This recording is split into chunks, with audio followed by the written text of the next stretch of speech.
One man is being victimized by our own government. One man whom they fear, yet whom millions love. One man who is willing to take the poison arrows of lawfare.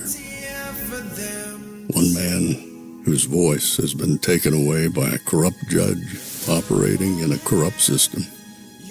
One man who has been ridiculed and insulted. One man who refused to back down. One man who refused to back down. One man who refused to back down. One man who stands between us and them. One man that wants to see America protected again. One man who wants to see America prosper again. One man who understands that a man is a man and a woman is a woman. One man who understands and protects the blessing of life. One man who wants to restore American exceptionalism. One man who once again wants to make America that shining city on a hill for all to see. A place where all the people of the world glowingly set their eyes upon. America. One man who unashamedly wants to make America great again. That one man is Donald Trump.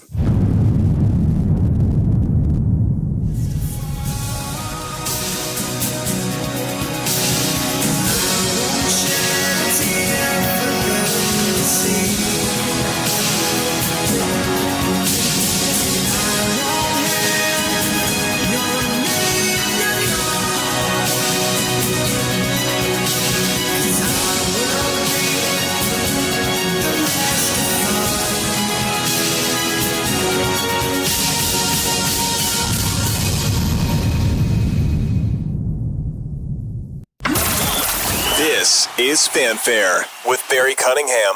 Trump's influence is declining. That hurts some people's feelings who want to use Trump to anathematize the entire Republican Party.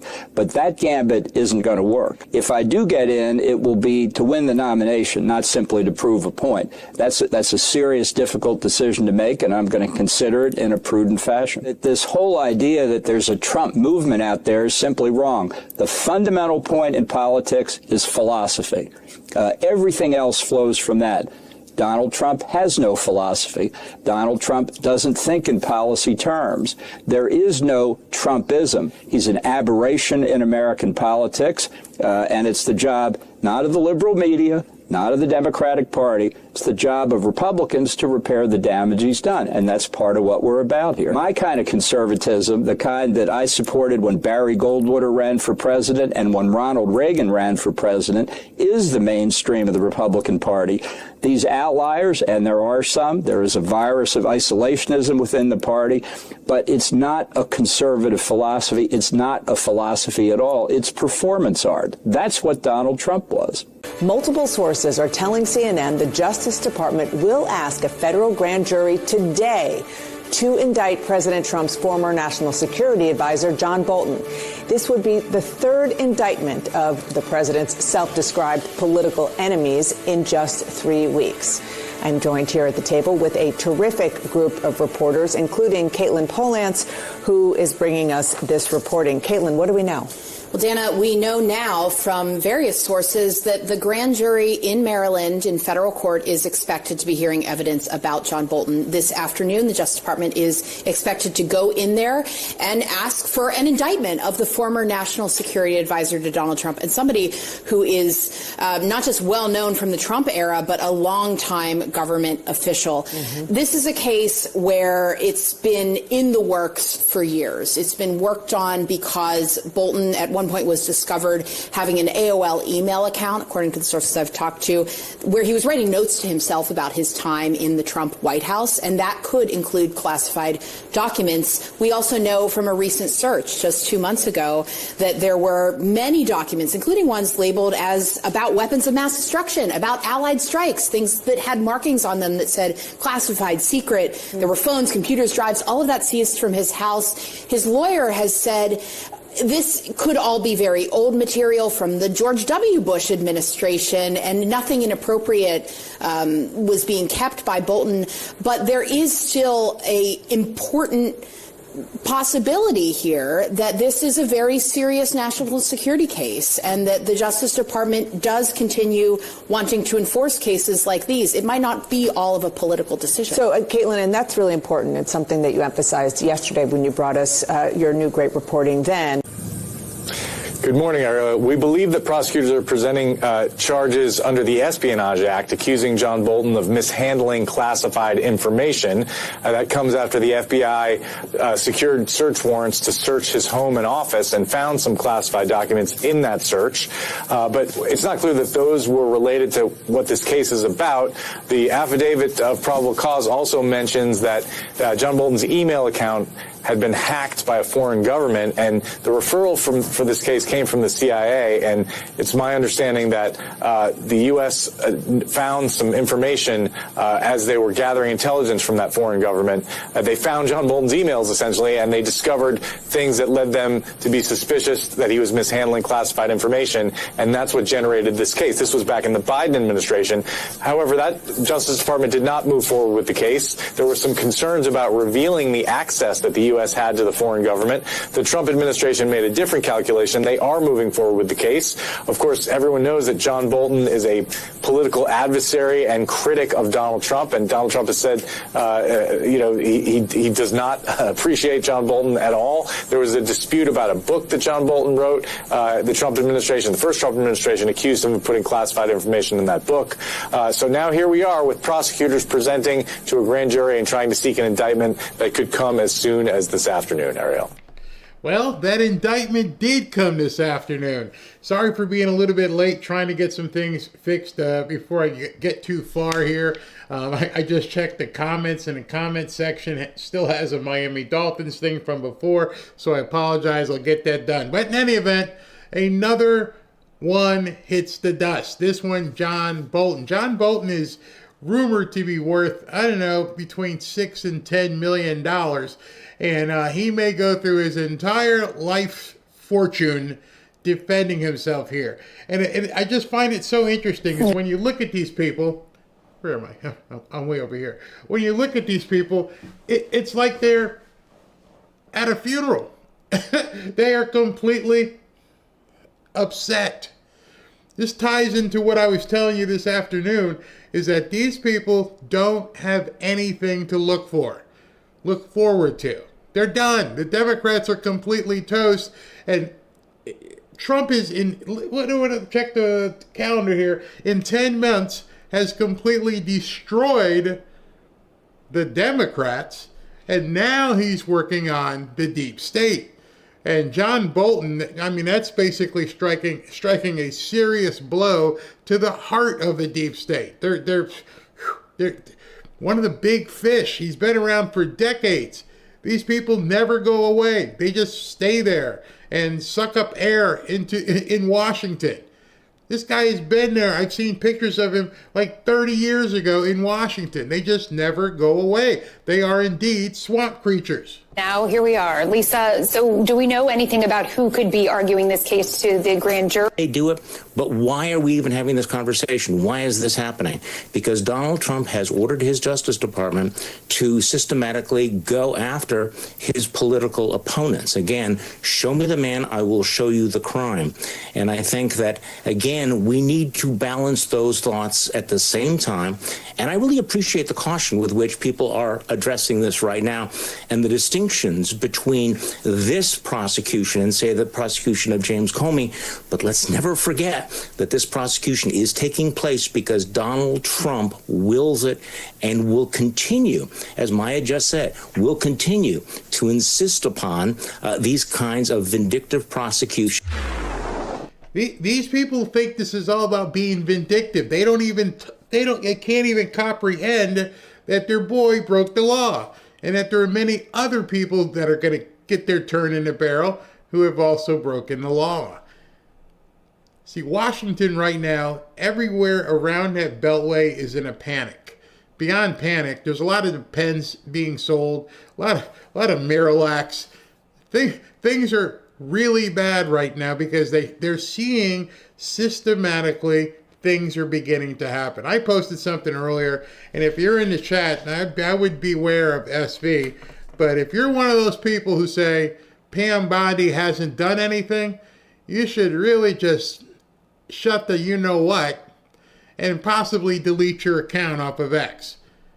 Anybody who's talking about how this woman is not out there kicking butt and taking names, I don't want to hear it. Yeah, you have an opinion. Some people say, well, I haven't seen anybody go to jail. It doesn't work like that, bro. It takes time. And now we're starting to see the actual arrests, the indictments. Now what they're moving the goalpost against Pam Bondi. At first it was merely just, I don't see any arrest. Now it's like, I saw arrest, but I need to see a conviction. They're going to keep changing the goalpost. They don't like her, they don't like her. I can't tell you anything about that.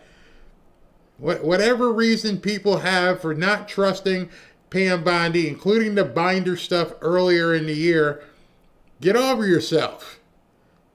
People make mistakes. I'm pretty sure you've made some. I made some. I'm having a hard time putting up comments because Tua Tagovailoa's face is there. I didn't get it done when I replaced this computer. But now, she is moving forward. The entire DOJ, Kash Patel, he just showed you Operation Summer Heat, how many of these people have been arrested. What do you expect? You're still talking about the binders? She is taking down the deep state. James Comey and Bolton.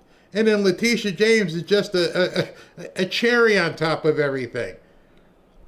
And she's not done. They're not done. I just want you to understand that.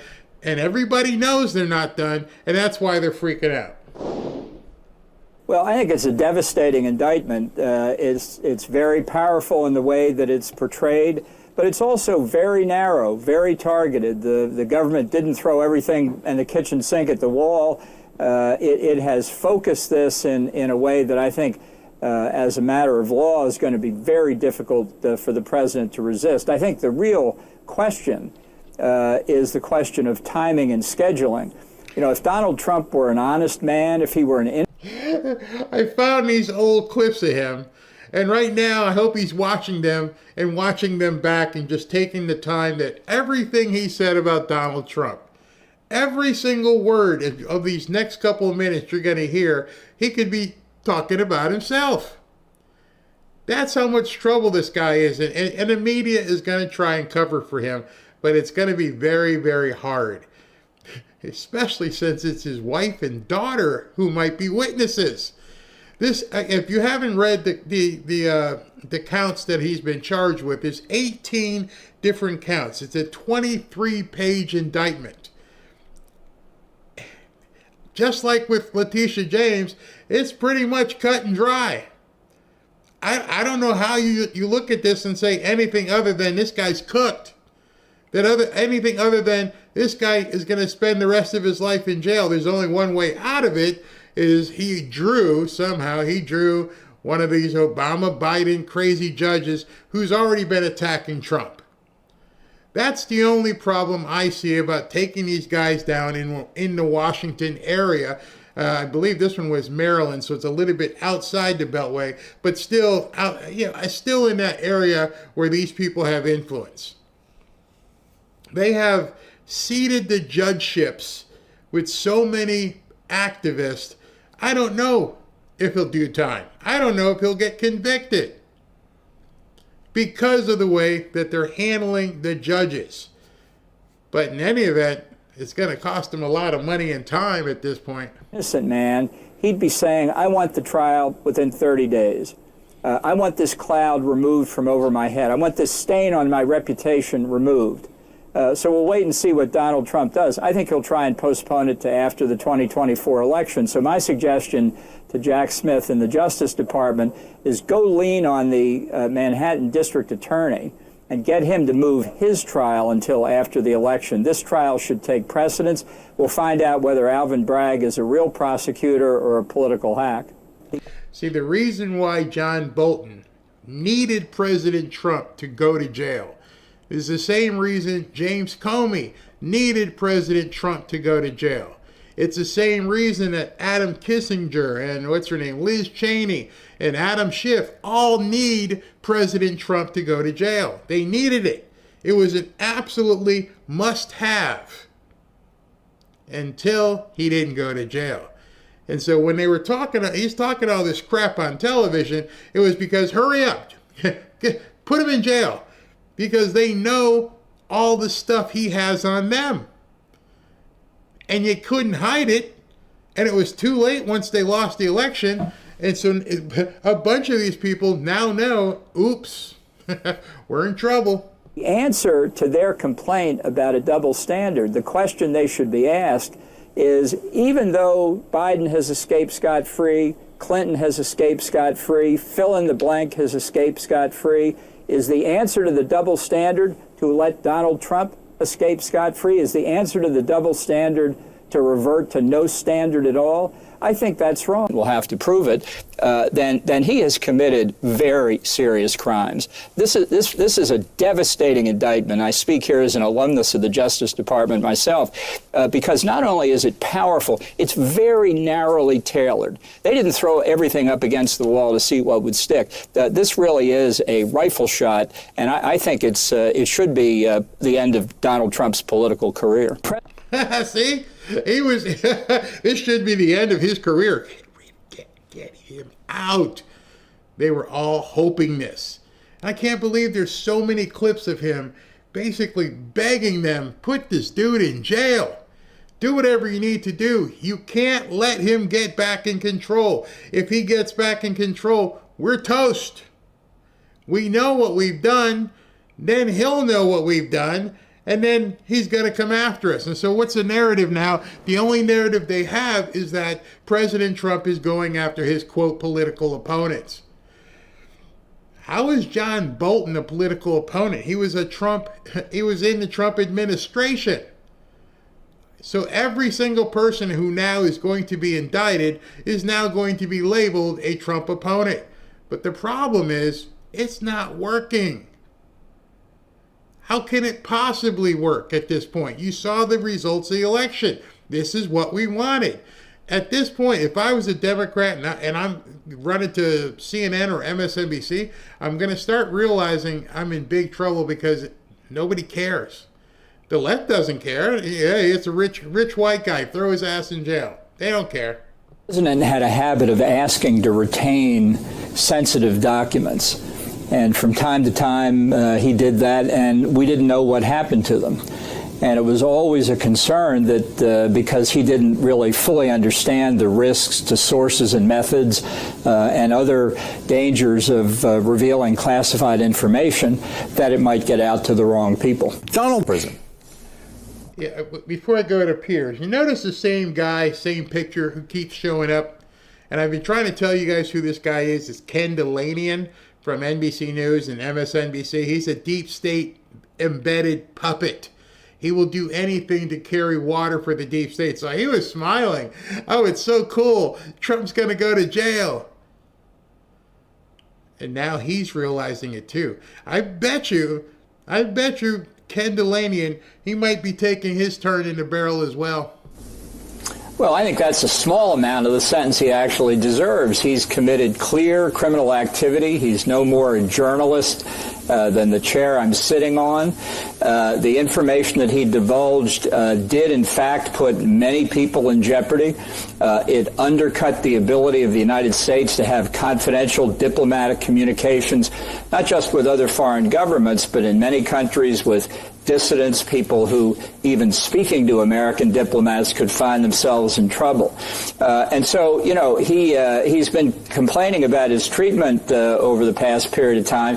He's the one who sought asylum in the Ecuadorian embassy. Now he faces extradition to the United States. I presume he will get due process in the United Kingdom to determine whether extradition should go forward. And when he gets to the... So the guy he's talking about right now is Julian Assange. He is praying that Julian Assange goes to jail. Throw them all in jail. Get him too. He wanted everybody who had information related to the deep state doing their deep statey stuff to all go to jail. So now he's on television here talking about Julian Assange. You got to throw him in jail too. United States, he'll get due process here. And I hope he gets at least 176 years in jail for what he did. Bolton says, I have become the latest target in weaponizing the Justice Department to charge those he deems to be his enemies with charges that were declined before or distort the facts. My book was reviewed and approved by the appropriate experienced career clearance officials. When my email was hacked in 2021, the FBI was made fully aware. John Bolton continues, in 4 years of the prior administration, after these reviews, no charges were ever filed. Then came Trump 2, he says, who embodies what Joseph Stalin's head of secret police once said, you show me the man and I'll show you the crime. John Bolton's statement ends, these charges are not just about his focus on me or my diaries, but his intensive effort to intimidate his opponents, to ensure that he alone determines what is said about his conduct. Dissent and disagreement are foundational to America's constitutional system and vitally important to our freedom. I look forward to the fight to defend my lawful conduct and to expose Trump's abuse of power. Jake? Wait a second. So let me get this right. You've just been indicted. You're going to get fingerprinted and mugshotted tomorrow. You have a chance of going away for the rest of your life. And your objective right now isn't to make sure your butt doesn't go in a prison, but your objective is still to fight Trump. Think about that. At this point, I just don't get it with these people. There is nothing, it's like they can't stop. They hate Donald Trump so much. Every bit of their being is about attacking President Trump. I've never seen anything like this. I mean, we've watched people have murder trials and everything else, but you usually focus on the trial. And here he is, just gets indicted, and the first thing he can talk about is exposing Trump. You've had some time to expose Trump, haven't you? What do you know about Donald Trump that we all don't know so far? Remember, everybody who talks about the Epstein files and this and that and the other thing, if there was any shot, I don't mean that literally, any shot of taking this guy down, they would not have allowed him to get elected. There was nothing else they had. That's why the fallacy of we need the Epstein files and Trump's in there. And it's like, dude, you don't think back in October of 2024, if President Trump had farted in a convent that people wouldn't know? You don't think if, I don't know, he had forged some documents or did something, we wouldn't know? You raided Mar-a-Lago. You went through his kids' stuff. You went through his wife's underwear drawer. And you're telling me you think you got something to expose Trump's abuses? Good friggin' luck. That shouldn't be your focus at this point. Your focus should be getting yourself out of the pokey. Now notice the three people thus far who have been indicted. You got Tish Big Letty up in New York. You got James Comey. And you got John Bolton. Which one of these people are going to flip first? You see, I think John Bolton, given his age and where he is right now and how much money he has, he's not. From what I understand, Letitia James has a whole bunch of money. Don't know how. That'll be something we can look into. But I don't think John Bolton, at his age, wants to go sit through a trial. And we're going to find out really quick, do these people fall on the dagger for the deep state? Somebody's going to flip. It's just a matter of which one of these people who gets indicted on as we go forward is going to flip on the other ones. There's only so many chairs in the musical chair game here. I wouldn't want to be one of these people when the music goes off. There's a lot of people coming. I'm thinking hundreds. This is just the start.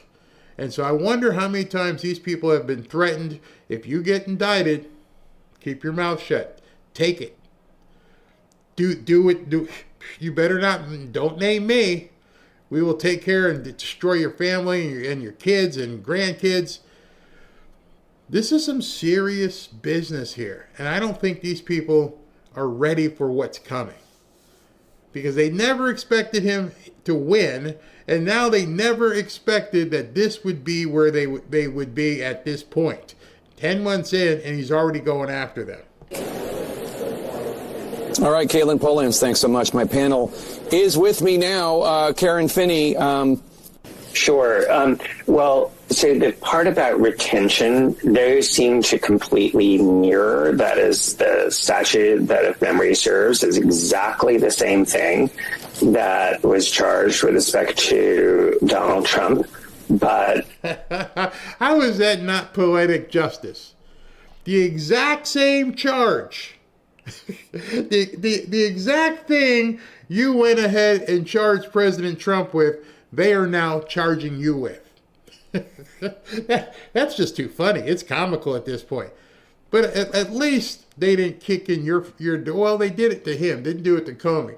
They did raid Bolton's house. Remember that. It was a couple of weeks ago when the FBI raided his house. Not quite the same. You know, there wasn't a midnight raid with amphibious vehicles and everything else. But nonetheless, his house was raided.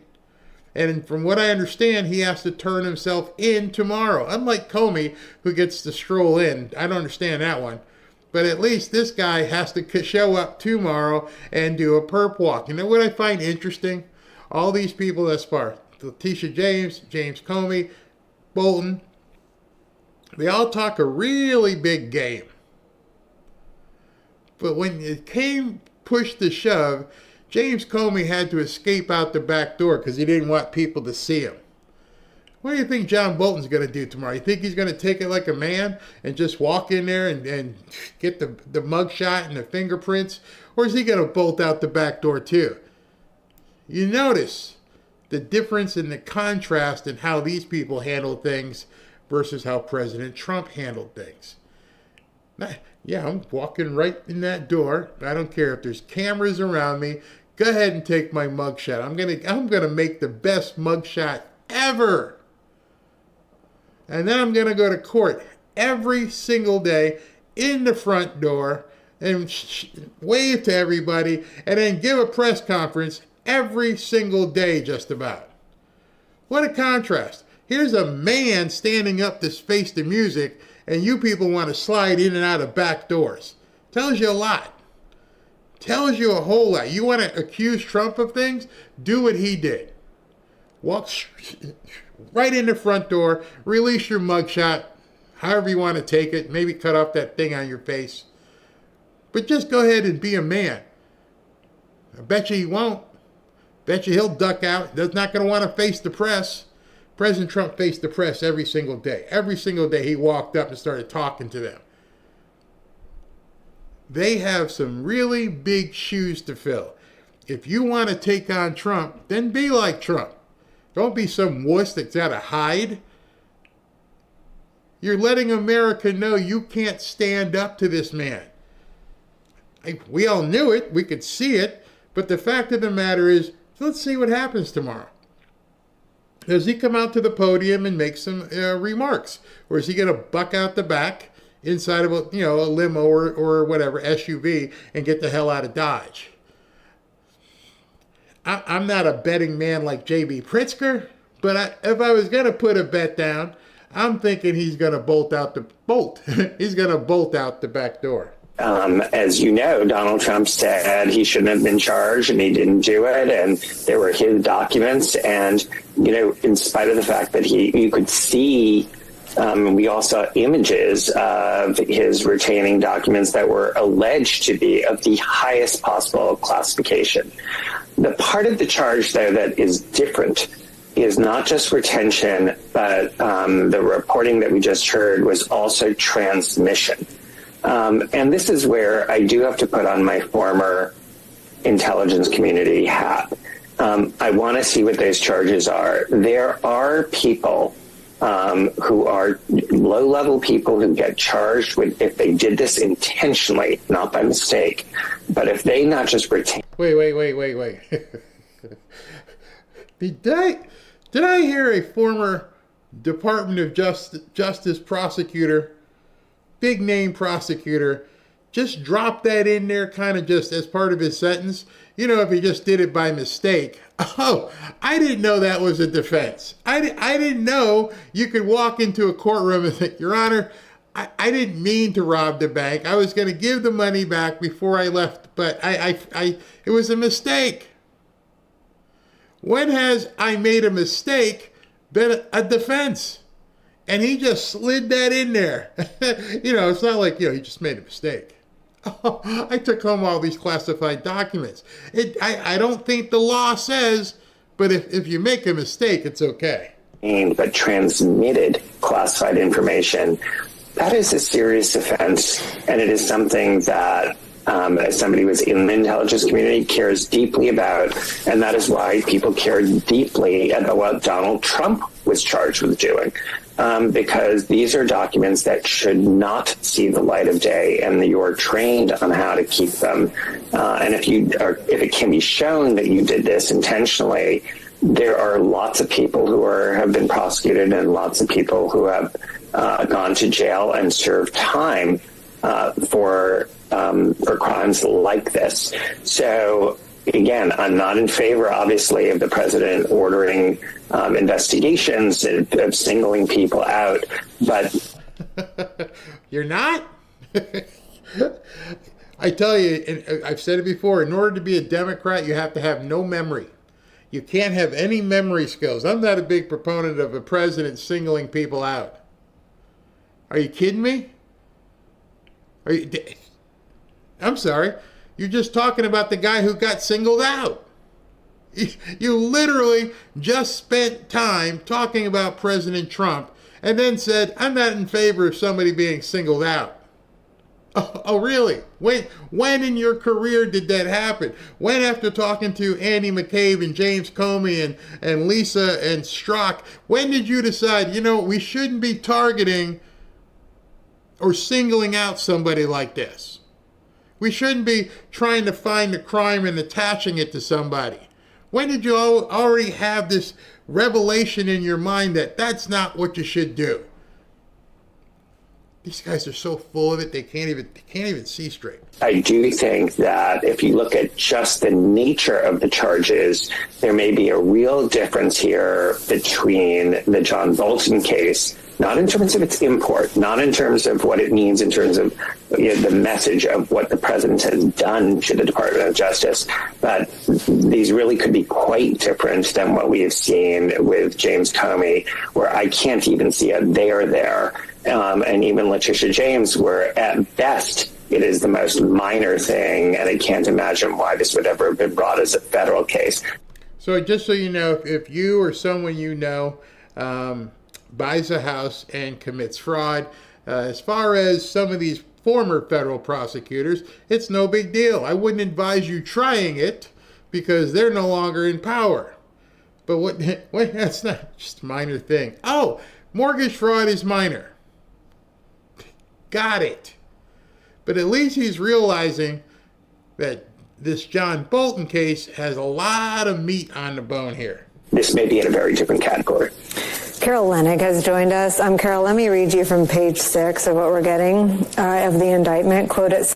Casey, John Bolton, the former national security advisor to Donald Trump, a longtime federal government official, has been indicted by a grand jury. We are learning that through two different sources from our producer, Hannah Rabinowitz at the Justice Department. And we have confirmed that the grand jury was in today with the lead prosecutor on that case, the same prosecutor who had been on some of the documents evidence of the search of Bolton's house just 2 months ago, or not even 2 months ago. A prosecutor who also has some experience in investigating these sorts of things. He was a prosecutor that was also working on the Biden classified documents handling investigation that led to no charges. But in this situation, the bulk of this case, it's been going on for several years, and our understanding is that it's about John Bolton's use of an email account with AOL, an email account where he was writing diary-like notes and summaries of his time as National Security Advisor to himself, at times even sending them to his wife and daughter. And that is the sort of thing that the Justice Department does say frequently, not just in the climate of a Trump administration, that that's something that you should not do. We have seen many charges like this before of other high-ranking officials, and that also with John Bolton in those search warrants, and what we're very likely to see in court going forward is that the Justice Department saying he should have known better.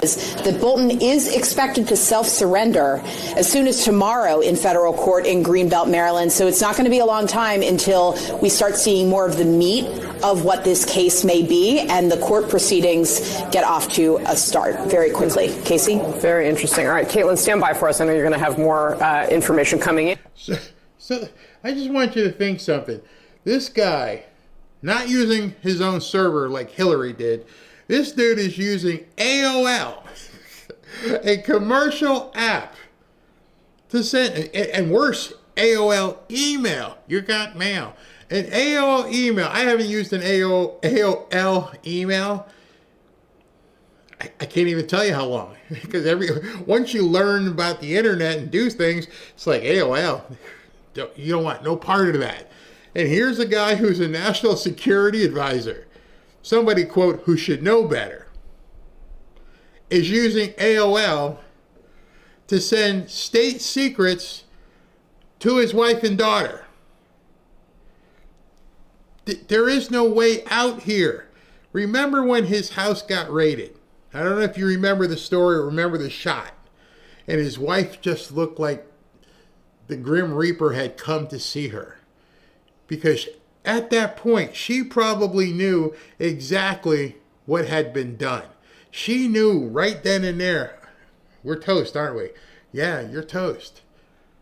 The stuff that is coming out right now, right now, about what he did and didn't care, it is crazy. And I know people have seen the video of him walking around the streets in Qatar. I don't know what that was all about. Maybe that'll be part of it as well.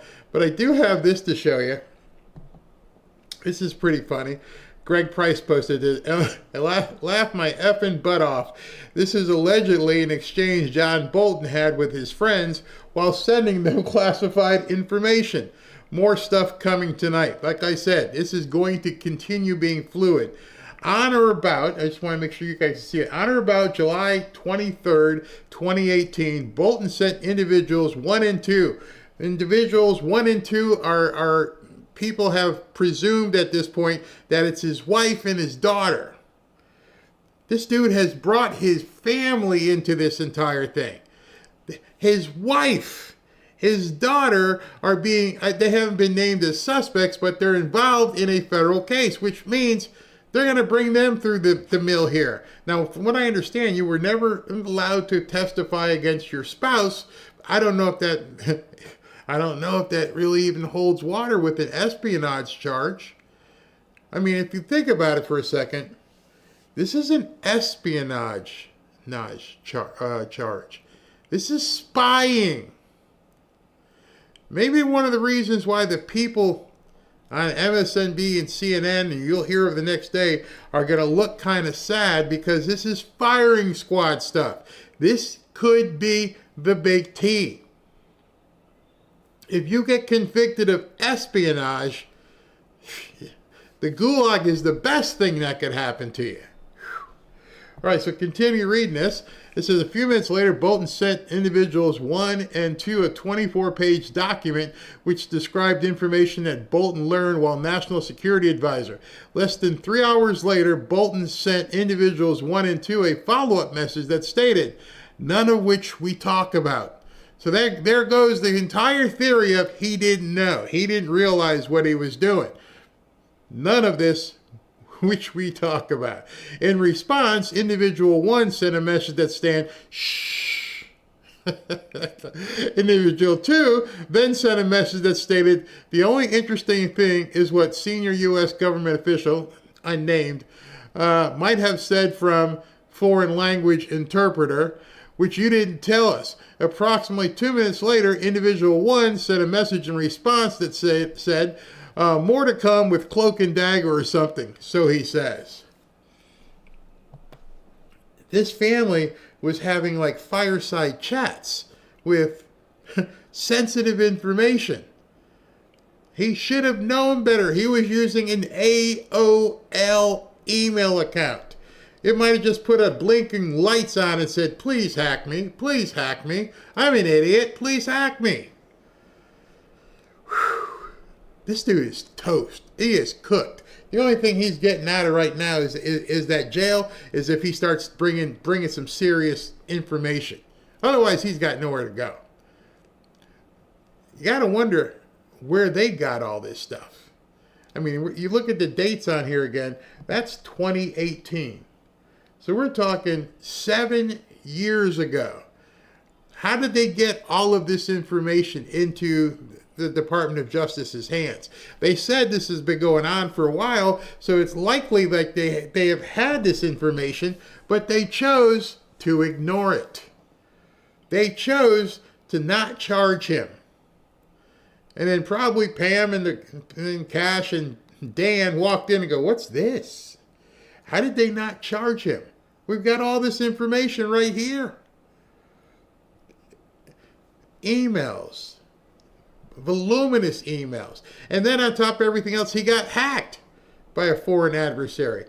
Not surprising, he was using flipping AOL. This dude is cooked.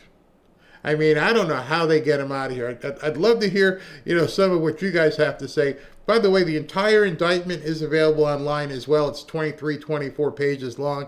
It's a very, very detailed count after count after count. In order for him to become innocent, it is going to have to be a crooked trial. Remember, with 18 counts, they don't have to find guilty on all 18. The big one is what I'm thinking about, espionage. How do you, who is the national security advisor, who's proficient in international law, you're proficient in how the government runs, you just going to walk in and say, I made a mistake? I don't think so. I really don't think or would advise him to have that kind of a defense, especially since you can obviously afford something. All right, 18 felony accounts. Now, I'm going to put up some of the chats that you guys are putting. It's going to have my old football quarterback on here, but at least I think you can see your name. Hold on, let me see. Yeah, DMB, he needs to go to jail. They would hang any of us for far less. Is it working? AOL. Yeah, AOL, he should have wrote his diary in public. So your name's still, the names aren't coming out either. Oh, my bad. Ray buried it in the basement, says Scott Reagan. Ray buried it in the basement. Yeah, all these things. Suicide weekend. He better stay away from Clinton, that's for sure. He wasn't pardoned either. He was not one of the guys that was pardoned. It's crazy. In order to become innocent. It's crazy. I'm sorry about the pictures and the name, but I didn't have a chance to set that up. I forgot, actually. You got mail. Yeah, he got mail, all right. This thing isn't over by even this much. I mean, this is the nighttime show, and I didn't have time to get all the documents. I'll have the actual indictments and everything tomorrow. I mean, I pulled them down, but I didn't have time to format them so they fit on the screen. But if you look it up there, you have to look at it and go, there's no way. There is no way you're getting out of this. That's what's going to happen to them. And and the thing with it is, as I said earlier, let's begin to pull back on the Pam Bondi hate. Let's begin to tell people, yeah, you have your opinion, but you're obviously wrong. With everything going on with the Supreme Court, with these indictments, things are happening. They may not be happening as fast as you want, but nonetheless, they are still happening. I admit I was wrong. I thought she should have been doing more, but she's doing it now. All right, I'll be right back. Big Ortho hates it when studies like this one come out. Every year, over 1 million older adults, I guess that's me, end up in a hospital from falls and injuries. Not me yet. Yet. Because I found things that work like Native Path Collagen. But for decades, we've been told the solution is simple. Take calcium, take vitamin D. But here's the truth. They don't want to talk about. A massive meta-analysis of clinical trials proved that calcium, vitamin D, or even both together did not benefit bone health in older adults. And it gets worse. According to Harvard research, men taking over 1,000 milligrams of calcium daily were actually 20% more likely to develop heart problems. Meanwhile, women are losing up to 7% of their bone density in just the first 5 to 7 years after menopause. No wonder injuries skyrocket. But here's the big part that Big Ortho really hates. That's an overlooked nutrient hiding in plain sight that can help rebuild bone density, strengthen joints, and even improve digestion. All with just 5 grams a day. And a bonus side benefits: stronger, thicker hair, smoother skin, healthier nails. Doctors have ignored it for decades, but now top health and anti-aging experts are finally sounding the alarm. So don't wait for a fall to change your future. Go to getnativepath.com/Barry to discover the truth. And right now you'll get up to 45% off in a special bundle. No code needed. That's getnativepath.com, Barry, and that is get, GETNATIVEPATH.com/Barry. All right, and also I want to talk. All right, so let me also talk to you about the Trump Red Watch. Some of you guys said you got a nice discount and everything. Let me find this. What number is that? I see I'm doing everything on a different computer tonight, and so I'm trying to find where things are, and I get lost in here. Wait a second. I'll have to do that later. I'm not going to hold up the show because I can't find the right button. In any event, Caroline Leavitt today, she went on television on Fox News, and she did what they call it out there in the sticks, did a little bit of a press conference, and none of us knew it. I didn't know it. I didn't even know where it was. So I want to show you a little bit about what Caroline Leavitt had to say this afternoon. That call with Putin? Yes, of course. I just left the Oval Office and spoke with the president, the Secretary of State, and the vice president about the call. And the president, first of all, deserves tremendous credit for how much time and effort he has put into solving peace in the Middle East, which everyone said he wouldn't be able to do. There were many doubters about the president and his national security team, and they are getting it done.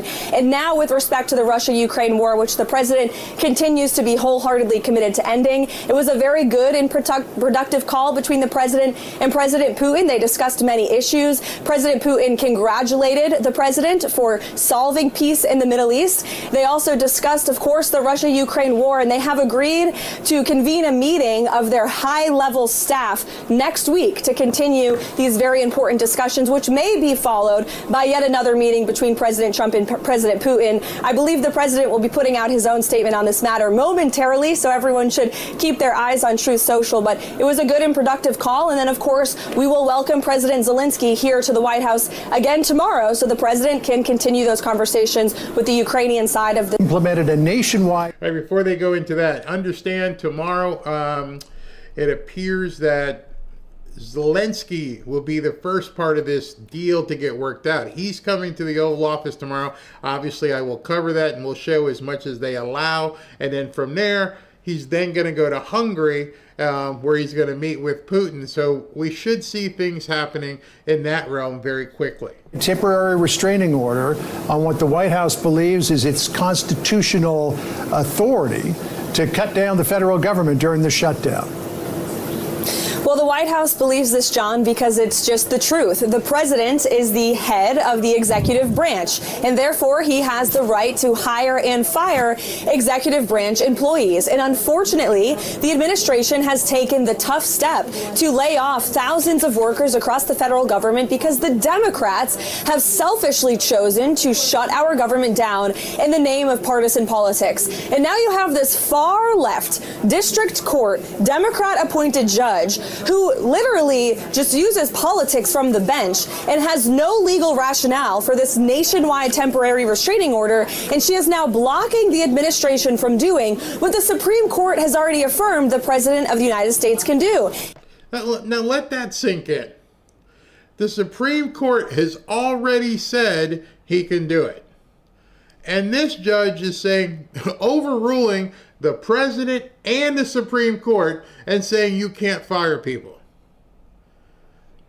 I keep telling you, we are in a really bad situation. I will say warlike at this point, because they're doing whatever they feel that they want to do, or however they're being told, you're going to have to write this piece of paper and sign it.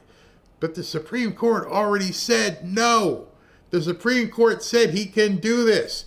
So if these people aren't following the Supreme Court, why in the hell would President Trump have to follow what a district court says? At this point, I'm wondering if he's just working to expose these people. Let them keep putting their heads out there so that everybody can see, got to take that one out, got to take that one out, because none of it makes sense. It is going to get slapped down again by the Supreme Court, probably within the next 24 to 72 hours. No, don't worry about it. They're going to get fired. There's nothing they can do about it. This is a speed bump. In fact, this very same judge out of liberal San Francisco in May illegally ruled that the administration and the president does not have the right to fire executive branch employees. And the Supreme Court smacked this judge down in July. She is wrong. She is doing this for political reasons. And the Democrats know that they can judge shop, they can court shop, they can go to this woman because she is a far left hack and she uses politics from the bench. We are very confident we are going to win this temporary restraining order, and the Trump administration will continue to try to fight through this shutdown and get the government back open so we can get people back to work. Don't you think, with all the people you've seen in this organization, Stephen Miller, Howard Lutnick, RFK Jr., Tulsi Gabbard, Pam Bondi, don't you think they knew that these judges were going to do this? That's why I don't see them being stupid whatsoever. And because I don't see them being stupid people, I look at this and say, this is intentional. We need them to react this way so we can see who the snakes are. We need to see who's going to raise their ugly head and do something stupid. And then we need to get rid of them. People have been saying, well, how come they're not impeaching them? Impeaching them means absolutely nothing. Zero. Here's why. It's the same thing as impeaching Trump. The House can go through and do all kinds of impeaching and everything else, but they're not going to be kicked off the bench unless they get, again, 60 votes. Even, I think it's 66. It's never going to happen. So the only thing he can do is render them moot by using the Supreme Court or a military tribunal. See, we haven't even got to that stage of the FO. Everybody's waiting for, number one, the Insurrection Act, which I think has to come, and then number two, the military tribunals, because that's going to get rid of those judges. That's when you know all hell is going to break loose. When they actually start putting these people in the clink because they're usurping the power of the presidency, and it's actually being traitorous. Just came out, apparently as part of Operation Midway Blitz. U.S. Immigration and Customs Enforcement, ICE, announced the arrest of Radule Bojovic, an illegal alien from Montenegro who was working as a sworn police officer. You can't make this up. You can't make this up. This is what you need to be looking for in your own towns. They have put these newcomers in positions of authority. They have made these people cops and given them guns. Now, as you understand, I think she's going to say this, it is illegal for a newcomer to have a weapon. Oh, we'll bypass that. We'll just make them cops and give them weapons. What kind of moron would allow that to happen?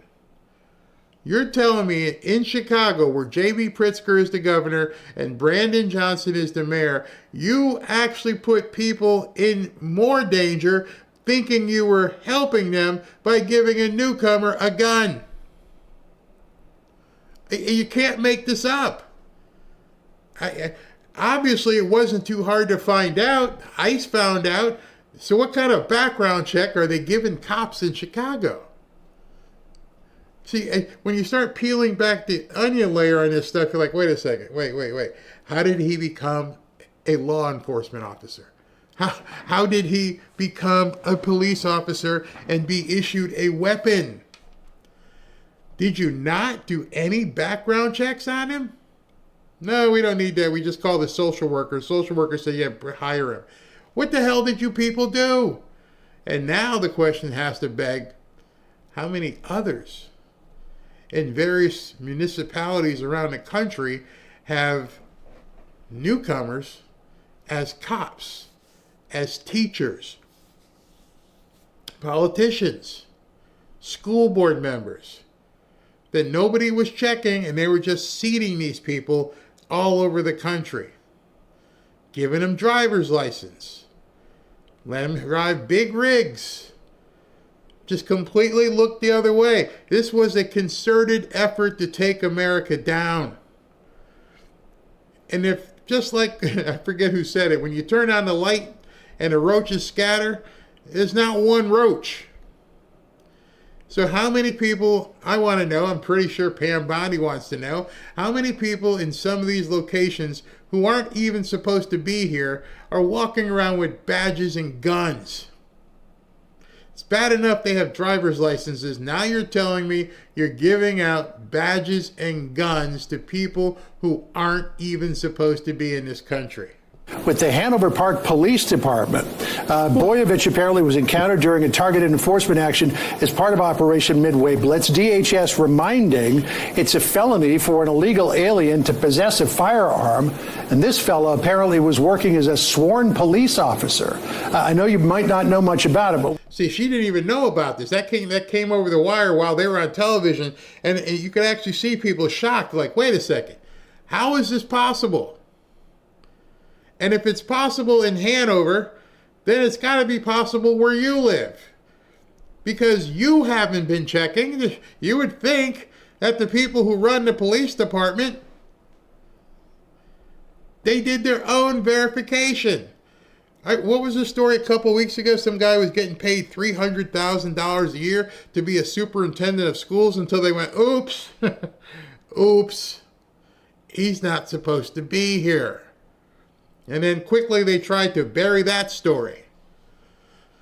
Well, the story they can't bury is one that you're now going to have to expose everywhere. Start looking at, and I'm sorry if they consider it racial profiling. I'm sorry. At this point, it's more important for your family and the families that live around you to know, is that dude a citizen? Is that woman a citizen?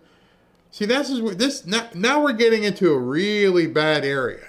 This is where people are going to start freaking out, because now you got to question everything.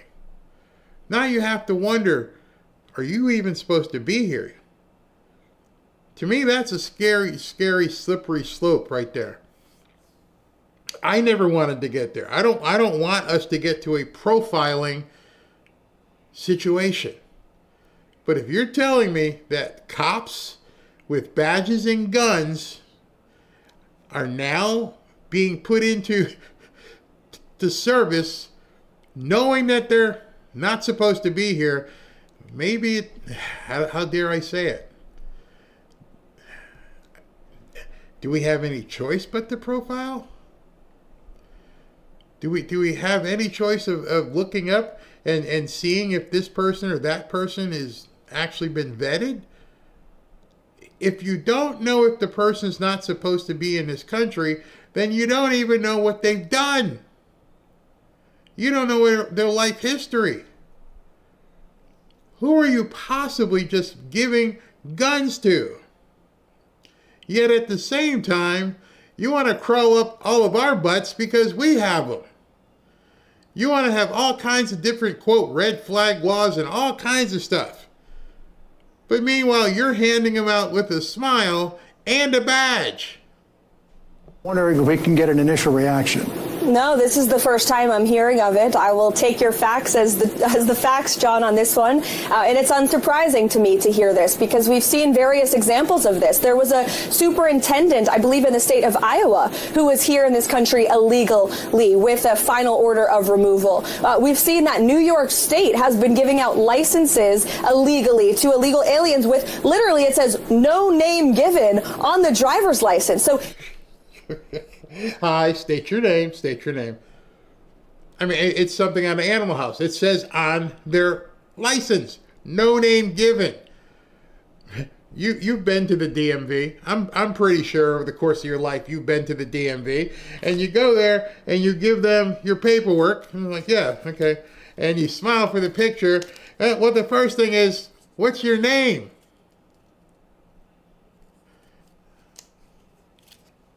No Espanol, English, whatever. Okay, no name given. So you go through the whole thing, which if you don't have a name, then the address is probably fake too. Probably don't got no insurance. And then you say, all right, smile. And okay, here's your license. Thank you. No, it doesn't happen that way. If you walked up to your motor vehicle department and said, I'm here to renew my license, they want to make you show an electric bill, a water bill, a title to the car, bend over, spread them. How is this happening? If it's not by design, somebody needs to tell me, how's it happen? How are they getting licenses that say no name given? It's intentional. And there's so many people, some that were in the chat, who don't realize what we're up against, who may be hearing this for the first time. And you've got to be thinking to yourself, what in the hell is going on? How is this even happening? Well, we're seeing it. We are absolutely seeing what's going on. And it has probably been going on for quite some time, which is the scarier part. Because somewhere somebody felt comfortable at one time giving cops who aren't from here badges and guns. Giving people who aren't from here superintendent jobs in schools. Giving people driver's licenses that say no name given. It's not the first time. You didn't do it just this time. How many times have you done it? Not only the superintendent guy, they're paying him $300,000. It's not by accident. None of what they do is by accident. Now you are starting to wake up and being told stuff, and you know what to look for. And if you don't know what to look for, you need to start digging. These are the cases that happened when you had an administration, the Biden administration, for 4 years that completely neglected the laws of our homeland, that allowed a mass invasion of tens of millions of illegal aliens, and they have been infiltrated into our communities. So this is another unfortunate example of that. And the Department of Homeland Security is doing incredible work every single day in the face. Yeah, that's him right there. That's him in his blue uniform, strapped with his weapon, ready to come give you a ticket and arrest you, where he should be arrested himself. Now you starting to pay attention? Now are you realizing what they've done? She used the wrong word there when she said infiltrated. This is beyond an infiltration. This is an absolute invasion saturation. Nobody can tell me any different, because if you have any intelligence, you would have to explain it. How does this guy have a weapon and is a cop? And they'll do all kinds of contortions, try to explain to you, it's okay, he's one of the good ones. Okay. come on. They want to take this country down, and we don't even know yet all the different ways that they have figured out how to do it. We just found out because somebody ran over a bunch of people with the tractor trailer, but otherwise we would never have known. I wouldn't have known that they were giving truck driver licenses to people who aren't supposed to be here, who can't read the signs. I'd have never known. You would have never known. Now we're all like, wait a second, what just happened? Well, too late. How many other of them driving around doing God knows what? And now we just find out that they're also giving them badges and guns. We would have never known until somebody stopped them. How many are in your area? We would have never known that a superintendent was given a job at $300,000 a year and wasn't supposed to be here. We don't get the application. I can't vet him. They counted on the fact that nobody would ever look. For 4 years, they did whatever they wanted to. They never bothered to look, or if they did, they didn't care, and they figured 4 years later, it would be too late to root these people out. Now light bulbs should be going off. Right about now, light bulbs should be going off in your head and going, yeah, we got some serious work to do. Serious work to do. Of grave danger and threats, and also Democrats holding their paychecks hostage. We have federal law enforcement who are trying to keep our communities safe, and they are not being paid because of the Democrat Party, but they are doing God's work, and we are very grateful for them, and the president stands behind them 100%. Man. It is scary. And I noticed some of the comments here. Somebody goes, I wish my pictures things were working, but said my lawn guys don't speak English. Yeah, lawn guys don't speak English. There was a big bust in Minnesota about 2 weeks ago. God's hand is all over this shedding light, on this evil done by radical evil doer Democrat Party. Rhonda goes, light bulbs. Hell, sirens are going off at this point. It's the Podesta plan, somebody says. Some people will reap what they sow. But in the meantime, while we're waiting for them to reap what they sow, one of the problems that occurs is we don't know who we're sitting next to. We don't know who it is that's driving that truck. You're assuming you're driving down the road and that person can actually read what the exit sign says. You're assuming if you dial 911, the person who's going to show up isn't a newcomer. And so it reminds me of, like, I don't know, think of some of these movies where people have just taken over towns and different things. There was a show Robin and I watched, Resident Alien. It's pretty funny. It's a funny show where an alien comes into town, a real take me to your leader type alien, and he assumes the identity of a doctor, and the only people who know is just two little kids who can recognize him in his lizard man state. But everybody else, nobody knows. We don't know who the lizard people are. They have uniforms, they have jobs, they have licenses that say no name given, and nobody thinks twice. I would actually, at this point, would want to go into the DMV at these areas and type in how many, no name given show up. Should be pretty easy. You can use AI. How many Freds show up? Hey, we got about 8,000 Freds here. Okay, great. How many no names given? Oh, what? Yeah, that would be quite frightening. Whew. Wow. All right, so I'm moving along here, moving quickly. This is Caroline Levitt out at the Sticks today. Hope the volume's good on this one. This is more fun than an indoor briefing. I'll take some questions. Sure. He just put out a truth statement. If you haven't seen it yet, I encourage you to look at it. But I was just talking with the president and the Secretary of State and the Vice President, and it was was a very good and productive call.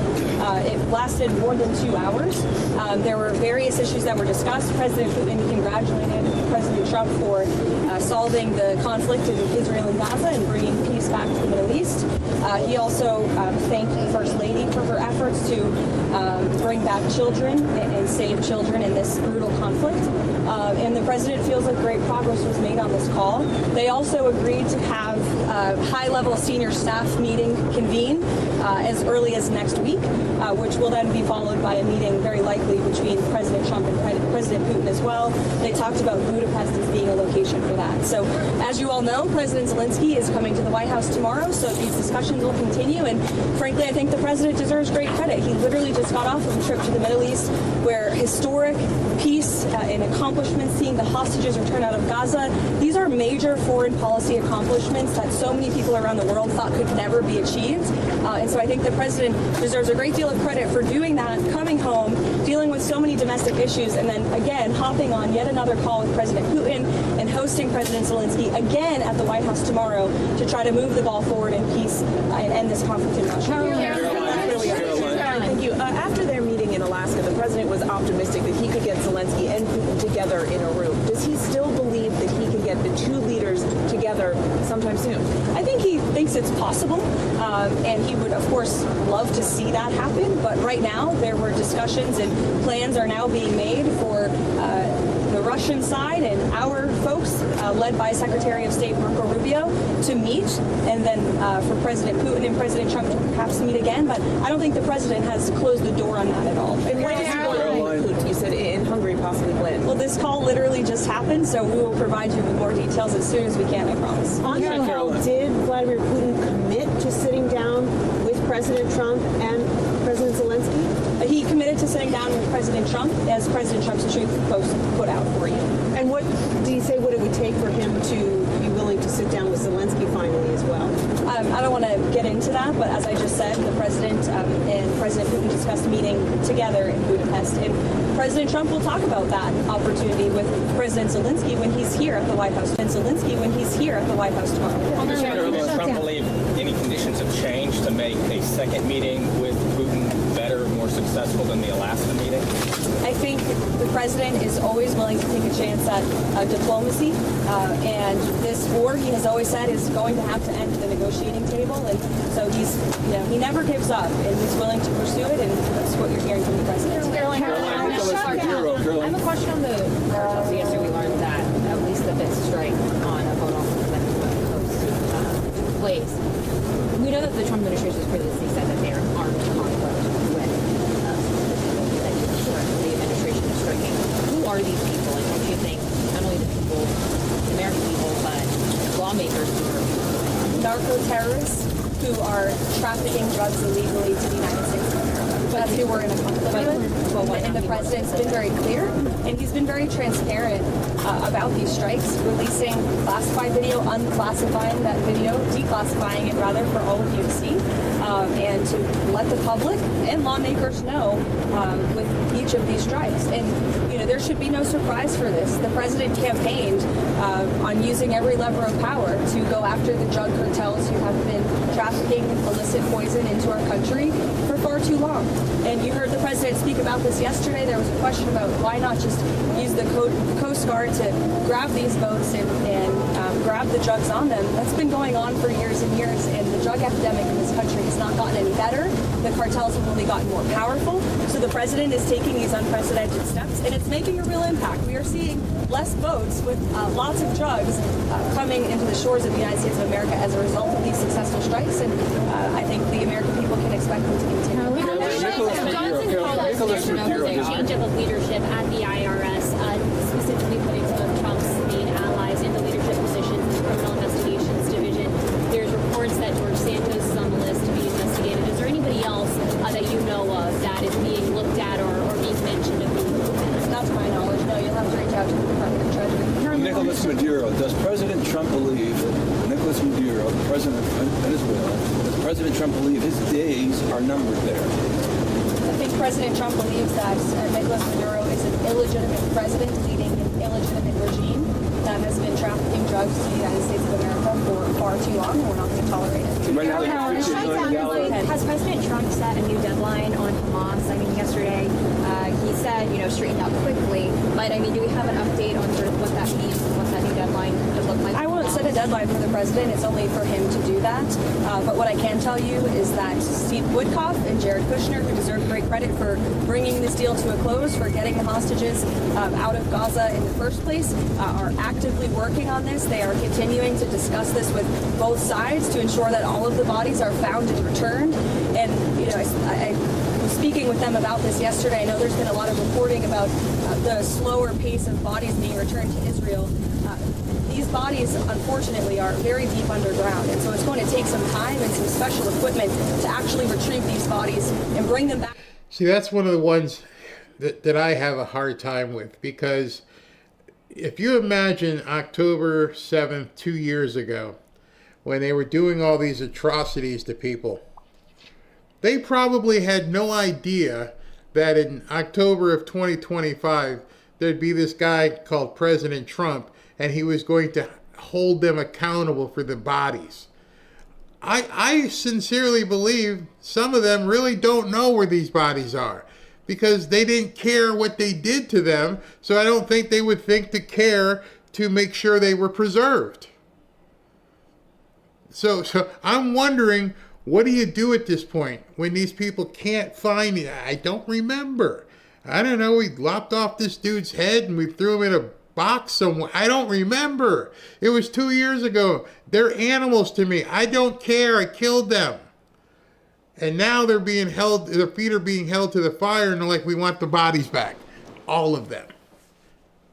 I don't even know where I did the thing I did. So I'm really wondering how you enforce this, because what if they truly don't remember what they did with the bodies? Which could be likely. They're not the smartest of people. They never thought that, they'd be in this position where they basically have to surrender. And because now they have to surrender, and now they've got to bring the bodies out, I'm like, hey man, I don't even know what we did. In fact, the guy who did what he did, probably he might not be here anymore either. The way they take care and kill each other, it's a nightmare. It's an absolute nightmare for these families. To Israel, and the administration is fully committed to helping all sides get that done. It was part of the deal, and we're going to see it. Does the White House have a response to the court case that prevented your shutdown rifts going through? Does that take away the president's leverage to end the shutdown? I'm so glad you asked, because I have a very strong response. This is another far-left partisan judge who was smacked down by the Supreme Court in July for ruling on this exact same thing. In May, this judge tried to say that the President of the United States does not have the executive authority to hire and fire in the executive branch. Literally, nobody would ever try to make that argument except for someone who is extremely partisan. And of course, the Supreme Court rejected that ruling in July, and they said, no, the president does have. You never, I mean, do you ever notice that when they're talking about the judge and the judges and their rulings, they never say, hey, the Supreme Court already, they know it, the same thing as you know and I know and she knows. Supreme Court already said he can't do what he's doing. So if the Supreme Court said this judge is out of order the first time, why is it that the reporters aren't asking the court or asking Democrats, why are you guys going against what the Supreme Court says? I don't care what this district court said. I don't care what this guy says. I think President Trump and Caroline and everybody involved are being way too kind with these lower level judges. The ability and the legal authority to fire people from the federal government. That is a responsibility of his job as the head of the executive branch. And so you have the same judge going back to the bench and ruling on the basis of politics. We are 100% confident we will win this on the merits of the law, and these layoffs are an unfortunate consequence of the government shutdown. We are now on day 16 of this Democrat shutdown. Democrats just voted voted again for the 10th time to keep the government closed and to keep the American people hostage. And we're seeing the consequences of it every day. We've had thousands of flights delayed and canceled. Air traffic controllers, TSA agents continue to work without pay. The president tapped into tariff revenue to keep WIC money for women and infants and children going out the door. Hold on. I got a little bit of a bulletin for you. I think SV sent this to me. That's how I got it. She meant tapped into tariff money. Well, there's a whole lot to tap into. U.S. posts record, that's not a misprint, a record $198 billion September surplus. The U.S. just logged a massive $198 billion surplus for September. We're not talking all collectively. We're talking $198 billion just for September. You know what scares me about this? I mean, absolutely terrifies me when I see those numbers, is what would the Democrats be doing if they were in power? Can you imagine what these people would do if they were able to tap into $198 billion in 1 month? I couldn't. 198 billion just in September.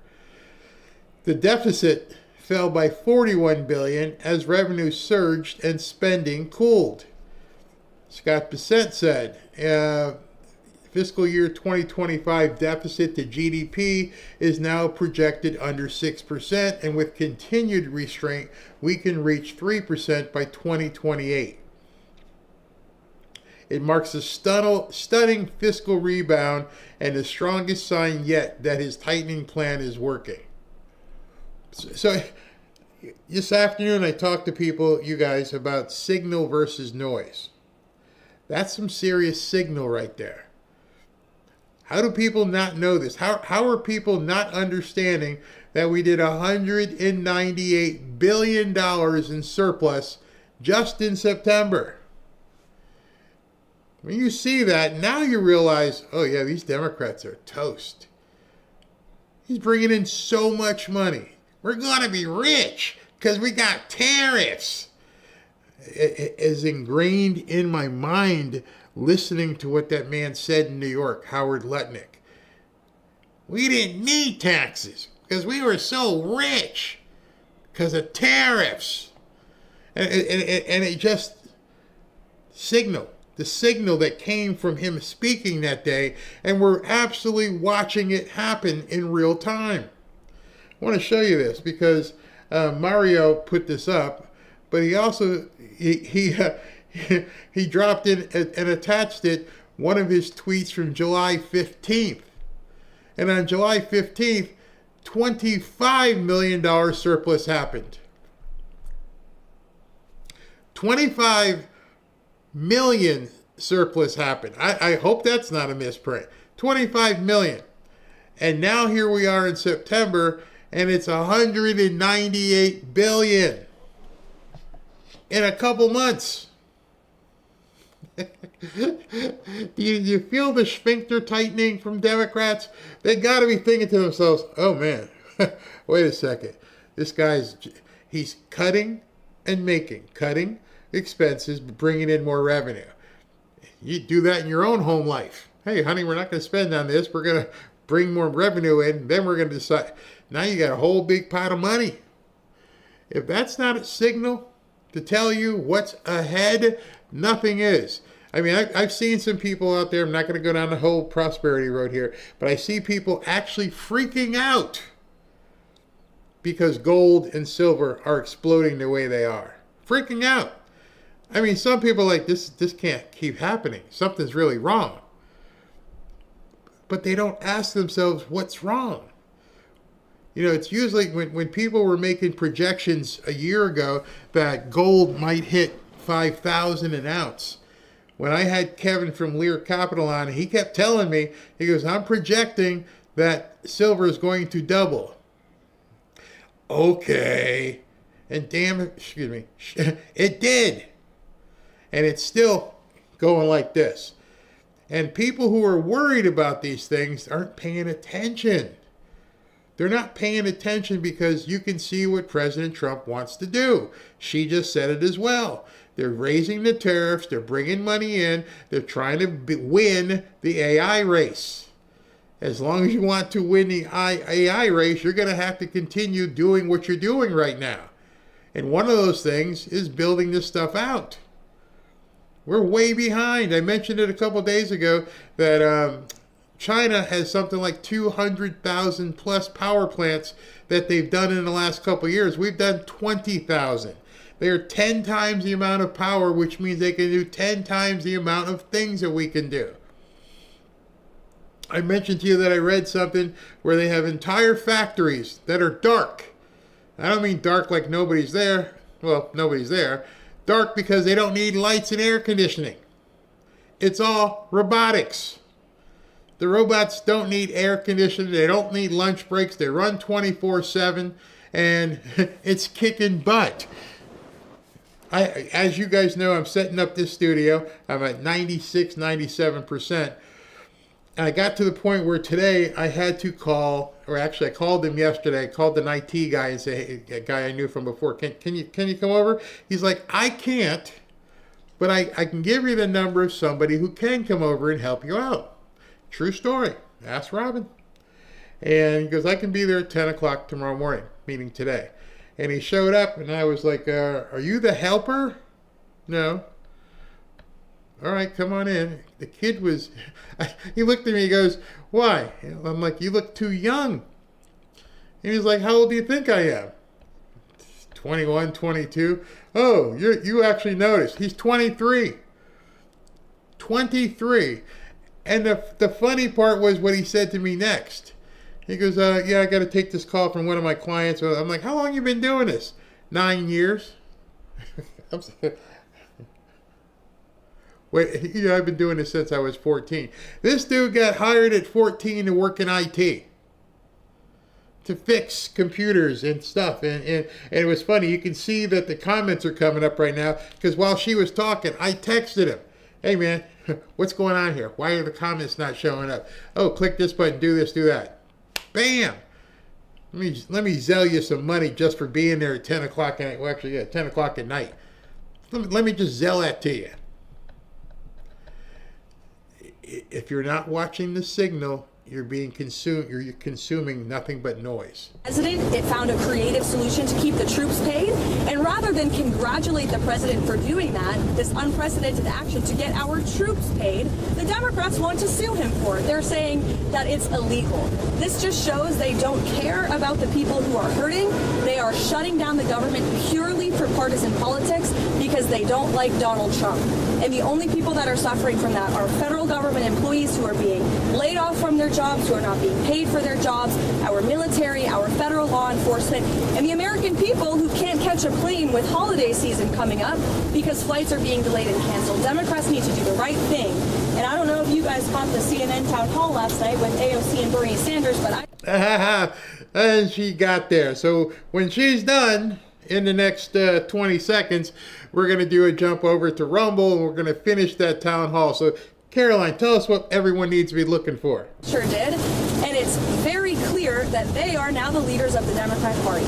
And the Democrats are in complete disarray. And we hope a few moderate Democrats with some common sense will step up to the plate and do the right thing to vote to open the federal government.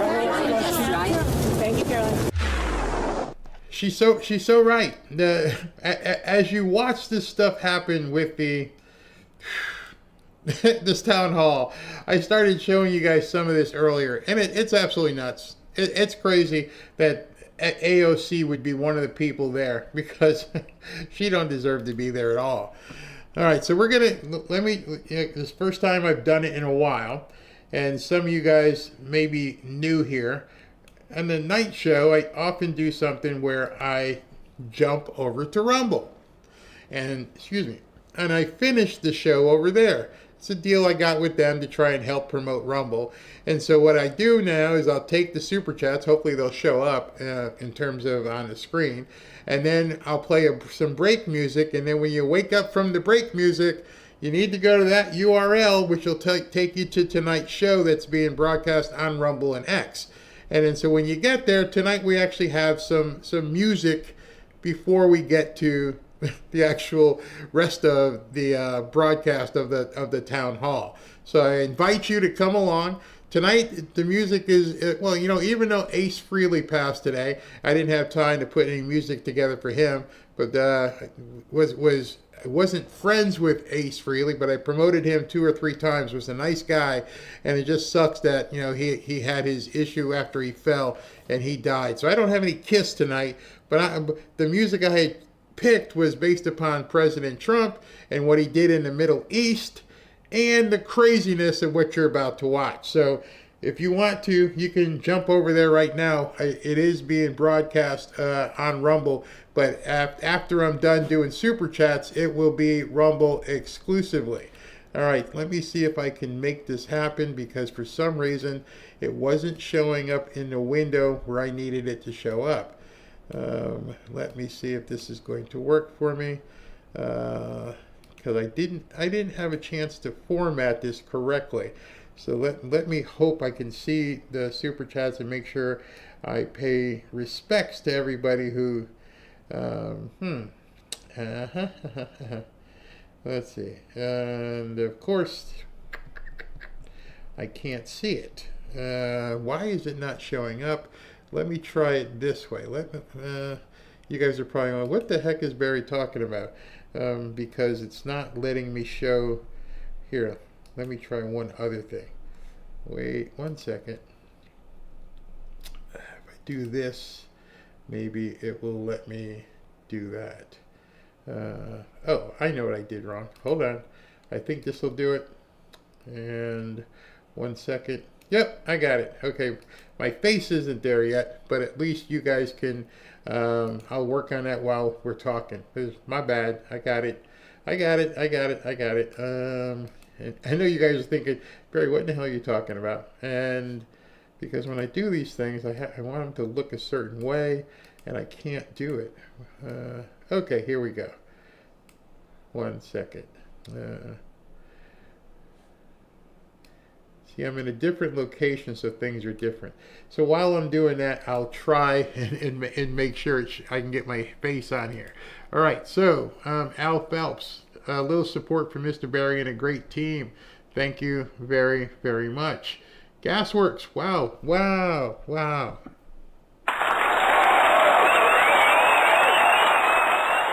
Thank you very much.